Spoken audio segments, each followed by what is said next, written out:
Hello everyone, आज मैं बनाने वाली हूँ मोमोज के साथ खाई जाने वाली चटनी। सबसे पहले हम गैस जलाएंगे और उस पर हम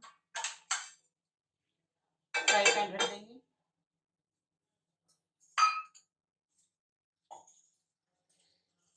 और उसमें 1 चम्मच तेल डाल देंगे। हमारा तेल गर्म हो चुका है, इसमें आधा चम्मच हम काले सरसों डाल देंगे और आधा चम्मच हम चना दाल डाल देंगे।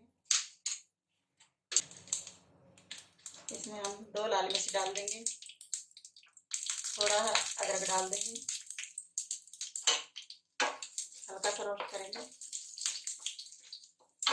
और ये प्याज डाल देंगे। 1 प्याज डाल दिया हमने काट के।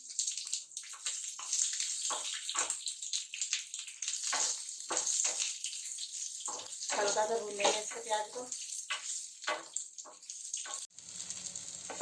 हमारे प्याज थोड़ा रोस्ट हो चुका है, इसमें हम 1 टमाटर डाल देंगे काट के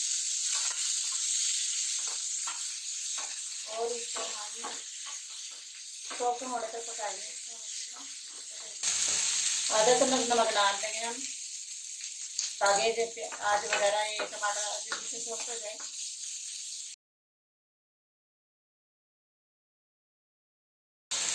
और आधे कप से भी थोड़ा कम पानी डाल देंगे।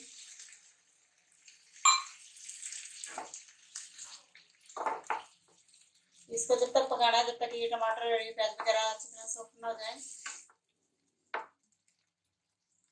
और इसको हम ढक के रख देंगे 5-10 मिनट के लिए।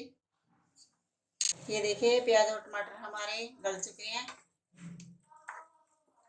अब गैस को हम बंद कर देंगे और ठंडा होने के लिए रख देंगे। फिर इसको हम पीस लेंगे, इसका पेस्ट बना लेंगे मिक्सी में। ये हमारे प्याज टमाटर भी ठंडे हो चुके हैं और इसको अब हम मिक्सी के जार में डाल लेंगे पीसने के लिए।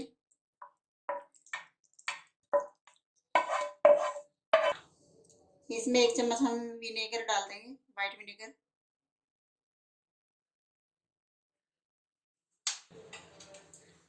और थोड़ा सा नमक और डाल देंगे। आधा चम्मच सोया सॉस डाल लेंगे और इसका हम पेस्ट बना लेंगे। ये देखिए हमारा पेस्ट बनके तैयार है। अब इसको हम एक कटोरी में निकाल लेंगे। ये देखिए हमारी चटनी बनकर तैयार है।